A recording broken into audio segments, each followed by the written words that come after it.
भगत सिंह के फांसी के 12 घंटे पूर्व की बात हमारे हृदय को बहुत झंझोरती।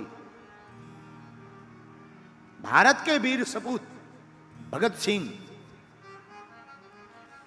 इनको जब फांसी की सजा मिली हो, इसके 12 घंटे पहले के आप चरित्र को पढ़ेंगे, कई किताबों ने, कई लेखकों ने लिखे हैं, उसको आप पढ़ेंगे तो आपके रोंगटे खड़े हो जाएंगे। क्या बहादुरी थी! ऐसे ही नहीं हम आपको आजादी मिली है, ऐसे ही नहीं हम स्वतंत्र हैं, इन वीर सपूतों की बहादुरी के कारण ही आजादी मिली। ये कहो तो हम सुनाएं, फिर कथा में प्रवेश करें। इसे वैसे ये सुनने योग्य है, हम आपको सुनाते हैं, फिर कथा की ओर चलेंगे।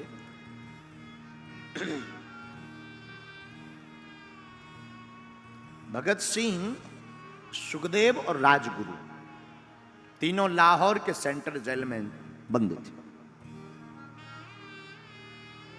तारीख थी 23 मार्च 1931।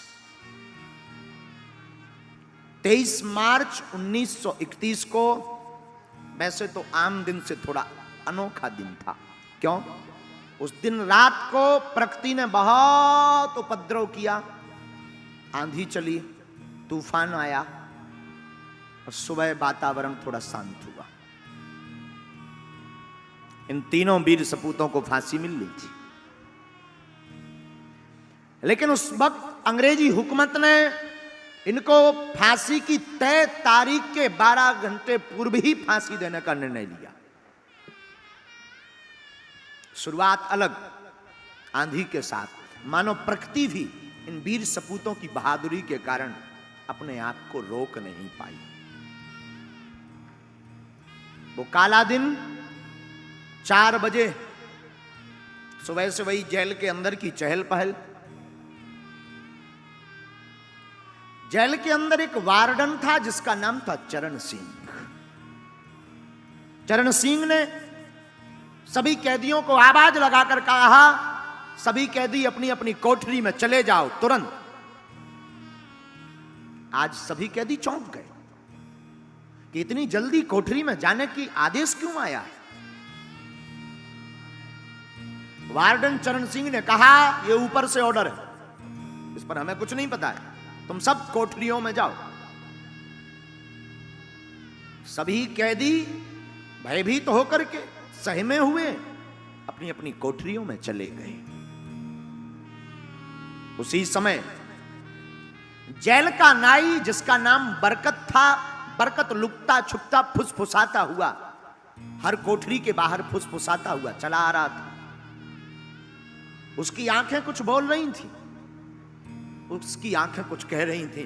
वो आंखों को बार बार नीचे झुका रहा था, अपने आप को वो संभाल रहा था। फुसफुसाते हुए उस बरकत नाई से एक कैदी ने पूछा, क्या बात है, आज इतनी जल्दी क्यों बंद किया गया हम सबको, क्या कारण है? तो बरकत नाई ने कान में जाकर के कहा, पता है, आज रात एक दिन पहले ही भगत सिंह, सुखदेव और राजगुरु, इन तीनों को फांसी दी जाएगी। कैदियों की आंखों में आंसू आ गए, सबकी आंखें नम हो गईं। उस वक्त पंजाब के कैदी ने बरकत नाई से कहा, क्या तुम भगत सिंह की कोठरी तक जाओगे? क्यों? जाओ, और जाकर के भगत सिंह का कोई सामान मिले, कोई पेन मिले, उसका कपड़ा मिले, उसका शीशा मिले, तो हमारे पास जरूर लेकर आओ। तो नाई ने कहा, क्यों? क्यों? ताकि वो सामान मेरे हाथ में रहेगा तो मैं अपने बच्चों को बताऊंगा, मैं अपने परिवारजनों को बताऊंगा कि ये भगत सिंह का पेन है जिसने बहादुरी के पीछे प्राण दे दिए, पर वो कभी झुका नहीं।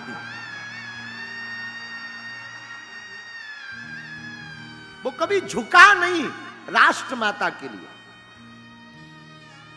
बरकत नाई भागा भागा कोठरी में गया, और कोठरी में जाकर के, बड़ी कठिन जिंदगी है। बरकत नाई देखता है कि एक छोटी सी कोठरी जिसका नंबर है 14 नंबर की कोठरी में मानो एक सिंह यहां से वहां डोल रहा। सिंह की भांति भगत सिंह डोल रहे थे, चेहरे पर कोई शिकन नहीं, चेहरे पर मुस्कुराहट। वो छोटी सी कोठरी जिसमें पक्का फर्श भी बैठने को नहीं है, लेटने की ठीक से व्यवस्था नहीं, वो गठीला चौड़ा बदन। बरकत नाई पेन ले आया, कंघा ले आया और ला करके कैदियों को दिया। आपस में लेने की होड़ मच गई, सब कैदी लड़ने लगे।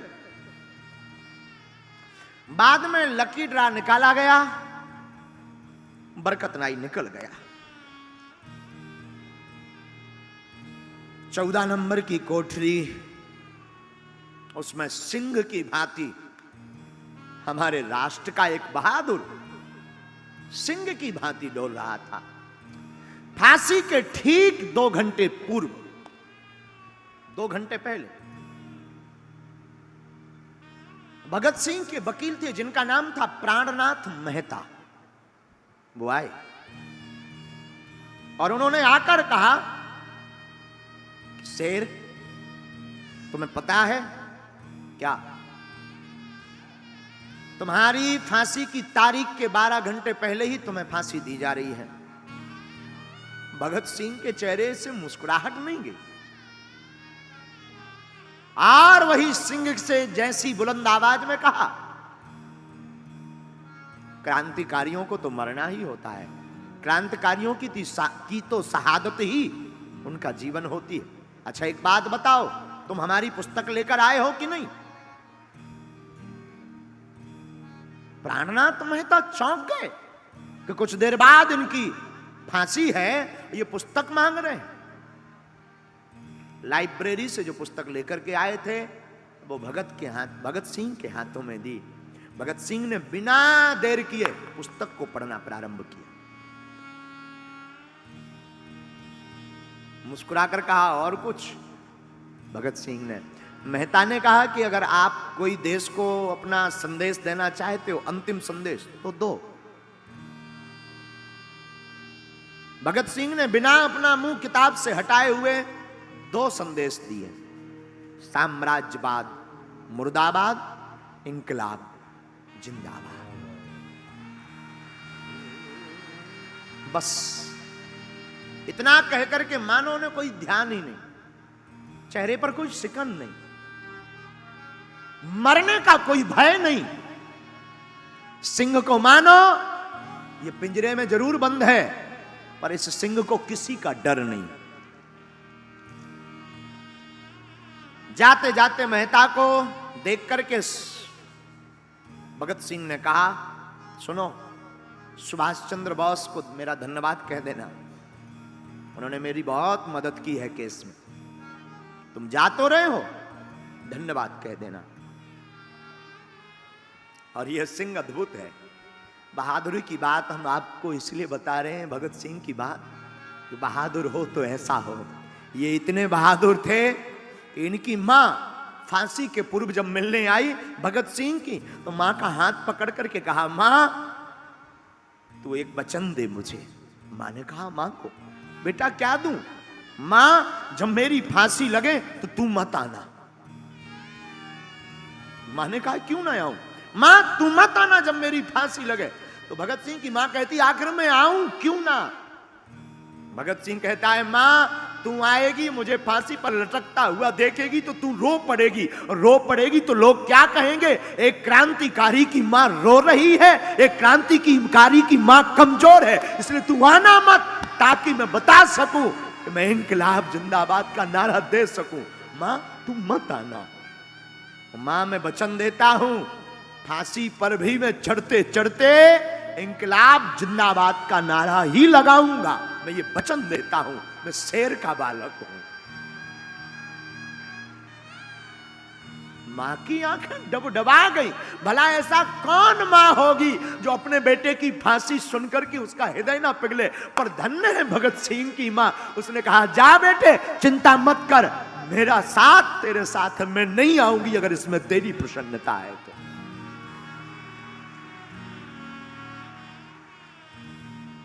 ये बहादुरी की बात है मेरे साधुओं।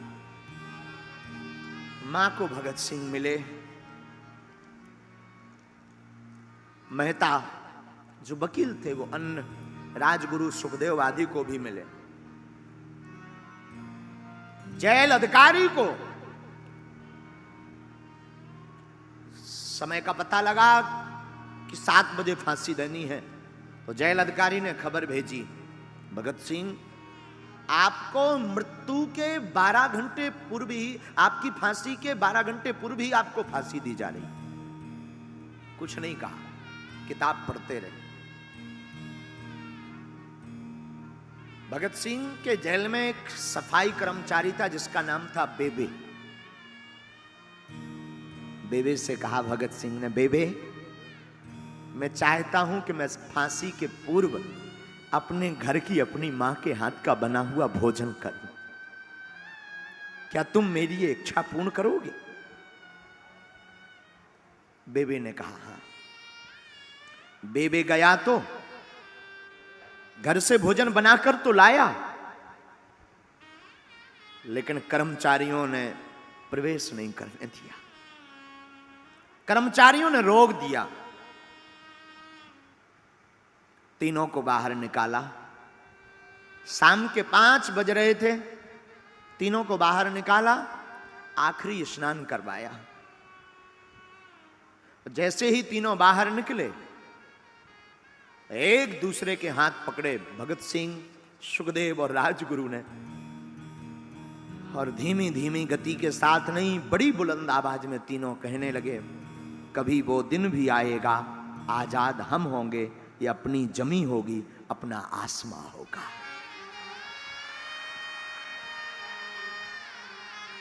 तीनों को फांसी के पूर्व आखिरी स्नान कराया गया, काले कपड़े पहनाए गए। सब कैदी जेल खाने में बैठे हैं और आज सब कैदी चुप हैं। सब कैदी बार बार रास्ते की तरफ देख रहे हैं, बार बार चाप की आवाज सुन रहे हैं, बार बार पद कमलों की आवाज देख रहे हैं कि शायद कोई निकले जाते हुए तो हम भगत सिंह को देख लें। तो आज सब कैदी अपनी अपनी कोठरी में तो हैं, पर कोठरी के बाहर खड़े हुए हैं कि यहां से निकलेंगे तो जाते हुए देख लेंगे। और इतने में सभी अधिकारी भगत सिंह, सुखदेव और राजगुरु तीनों ने एक दूसरे का हाथ पकड़ा और फांसी के लिए चल पड़े। काले कपड़े पहनाए गए और जैसे ही जोर जोर से बूट की आवाज आने लगी तो सब कैदी सहम गए और सब कैदी एक दूसरे की तरफ देख करके बाहर की तरफ देखने लगे। और हमारे भारत के शेर तीनों ने एक दूसरे का हाथ पकड़ा और डरे नहीं, सहमे नहीं, रोए नहीं, और तीनों हाथ पकड़ करके कहते हैं, सरफरोशी की तमन्ना अब हमारे दिल में है, देखते हैं दम कितना बाजुए कातिल में। कैदियों की आंखों में आंसू आ गए।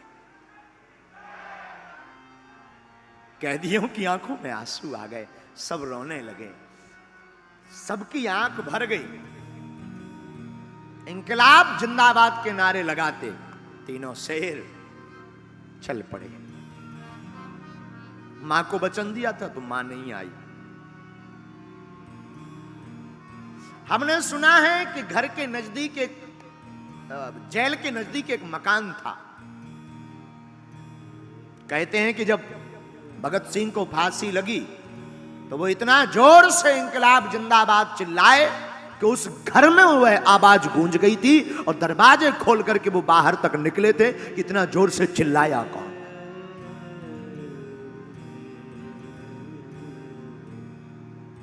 बहादुर हमारे भगत सिंह जैसे ही पहुंचे, वजन तौला, फांसी देने वाला जल्लाद लाहौर के नजदीक ही सहदरा से आया था।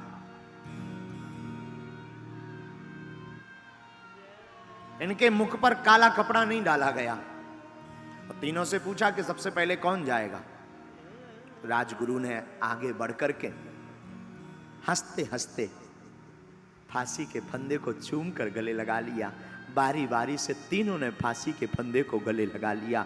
लेकिन वाहरे बहादुरों न रोए न घबराए, इंकलाब जिंदाबाद कहते हुए भारत माता के लिए अपने प्राणों की आहुति दे दी। भारत माता की जय बोलते प्राणों की आहुति दे दी। और हमने सुना है उस जेल का वार्डन चरण सिंह ने जब इस फांसी को देखा तो मध्यम कदमों के साथ वो लड़खड़ाता हुआ अपने कमरे तक गया और पहली बार अपने जीवन में वो 1.5 घंटे तक रोया, क्योंकि 30 साल के करियर में उसने हजारों लोगों को फांसी पर चढ़ते देखा, पर पहली बार एक ऐसे बहादुर को फांसी पर चढ़ते देखा कि चरण सिंह का हृदय पसीज गया। पहली बार किसी बहादुर को देखा। आंख डूब गई, रोते रहे। ऐसी हमें आजादी नहीं मिली मेरे पागलों। ये राष्ट्र कथा सुनाने नहीं हम आपको आए हैं, हम आपको आपकी जिंदगी के बारे में, इस कथा के बारे में बताना चाहते कि राष्ट्र भक्ति क्या होती है। अपने प्राणों को हंसकर के न्यौछावर कर दिया है एक शेर ने। बहादुरी ये होती है जिंदगी में। तुम भी अगर संकटों से लड़ना चाहते हो तो मेरे पागलों, बहादुरी मत छोड़ना, कायर मत बनना। सनातन के लिए, हिंदुओं के लिए और मानवता के लिए हमेशा शेर बनकर के आगे खड़े रहें।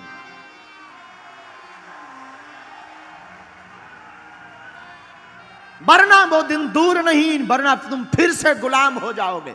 हम दिल्ली में कथा करने तो आए हैं, हम हमेशा बोलते हैं पागलों, कथा तो सिर्फ इसलिए कर रहे हैं कि ठाकुर की भक्ति और उनकी याद बनी रहे और तुम भक्त बन जाओ, लेकिन इसलिए भी कर रहे हैं कि हम सब हिंदू एक हों।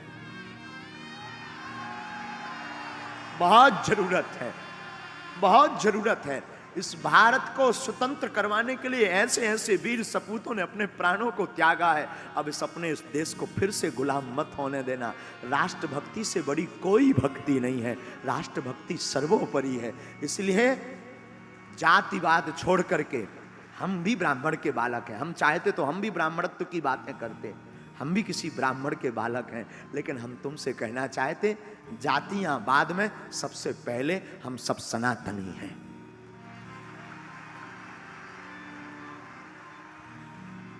और इसकी शुरुआत आपको करनी पड़ेगी। धन्य है बहादुर भगत सिंह, धन्य है इनकी बहादुरी, धन्य है इनकी राष्ट्रभक्ति। ये झुके नहीं।